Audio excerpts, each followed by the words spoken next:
যে আমি মুসলমান আর তুমি অমুসলমান, আমি মুহাম্মদের পক্ষ থেকে, তুমি আবু জাহেলের পক্ষ থেকে যুদ্ধে অবতীর্ণ হয়েছ আর মুখোমুখি সামনাসামনি হয়ে গেছ, তোমার এই কল্লাটা ফালানোর জন্য এক বিন্দু পরিমাণ চিন্তা আমি ওমর করতাম না। বলেন না সুবহানাল্লাহ। কেন? তার এই সন্তানের মহাব্বতের চেয়ে হুব্বে ঈমান তার অন্তরে বেশি ছিল।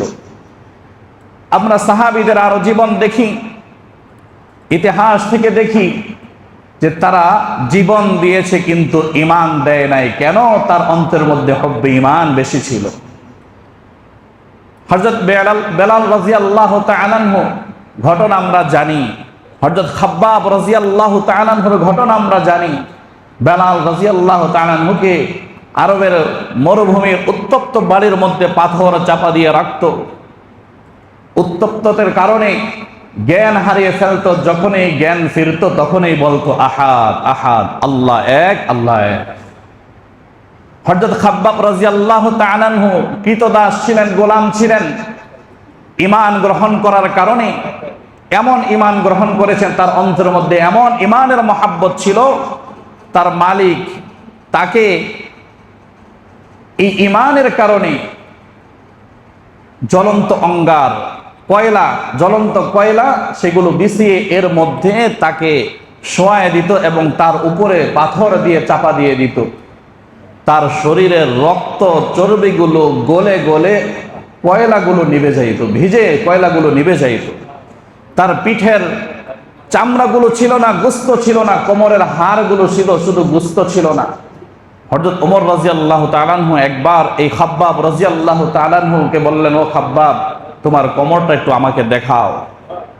যখন খাব্বাব রাদিয়াল্লাহু তাআলা আনহু তার কোমরটাকে দেখাইলেন, তখন হযরত ওমর রাদিয়াল্লাহু তাআলা আনহু বললেন যে, ও খাব্বাব, তোমার কোমরের, তোমার পিঠের যে অবস্থা, ভয় পেয়ে গেছে, ভয় পেয়ে গেছে যে এমন পিঠ আমি কোনো মানুষের দেখি নাই।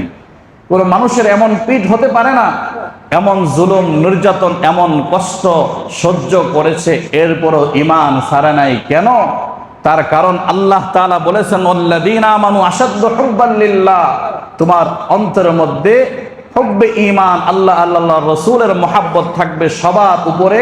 তারা তার জ্বলন্ত প্রমাণ দেখিয়ে দিয়েছেন, হুব্বে ঈমানকে রেখেছেন, ঈমান রাখছে, জীবন দিয়েছে, কিন্তু ঈমান ছাড়ে নাই। ফুটন্ত তেলের মধ্যে নিক্ষেপ করে দিয়েছে, তারপর ঈমান ছাড়ে নাই। একজনকে নিক্ষেপ করেছে, আরেকজন কান্না করে, ভেবেছে কাফের মুশরিকরা ভেবেছে হয়তোবা এই মৃত্যুর ভয়ে কান্না করতেছে, বলে তোমার জন্য এখনো সময় আছে, তুমি যদি ঈমান ছেড়ে দাও তাহলে তুমি বেঁচে যাবে, তোমাকে এই জ্বলন্ত ফুটন্ত তেলের মধ্যে তোমাকে ছাড়া হবে না। তখন এই সাহাবী ওই কাফের মুশরিকদেরকে ডেকে বলে, ও কাফের মুশরিকেরা, তোমরা কি মনে করেছো আমি মৃত্যুর ভয়ে কাঁদি? না, আমি মৃত্যুর ভয়ে কাঁদি না, বরঞ্চ আমি কাঁদি দুইটা কারণে। একটা কারণ হচ্ছে আমার সাথী, আমার ভাই আমার আগে জান্নাতে চলে গেল, এই জন্য কাঁদি। আর আরেকটা কাঁদি এই জন্য যে আল্লাহ তাআলা আমাকে একটা জীবন দিয়েছেন, একটা হায়াত দিয়েছেন। আমার একটা হায়াত তো শেষ হয়ে গেলেই শেষ হয়ে গেল। আমাকে যদি আল্লাহ তাআলা 100 হায়াত দিতেন, 100 জীবন দিতেন, আমি 100টা জীবন আমি এই ঈমানের জন্য, আল্লাহর জন্য দিয়ে দিতাম। বলেন না সুবহানাল্লাহ। এটা ছিল তাদের হুব্বে ঈমান, ঈমানের মহাব্বত। এই জন্য আল্লাহ তাআলা আমাদেরকে যে আশ্চর্য জিনিস মহাব্বত দান করেছেন, এই হুব্বে ঈমান, মহাব্বত আল্লাহ তাআলার জন্য, আল্লাহ রাসূলের জন্য, দ্বীনের জন্য, ইসলামের জন্য আমরা সকলেই এই মহাব্বত প্রয়োগ করব তো ইনশাআল্লাহ। সর্ব প্রকার মহাব্বতের ঊর্ধ্বে আমরা হুব্বে ঈমানের স্থান দিব। আল্লাহ তাআলা আমাদের সকলকে তৌফিক দান করুন। সকলে বলুন আমিন।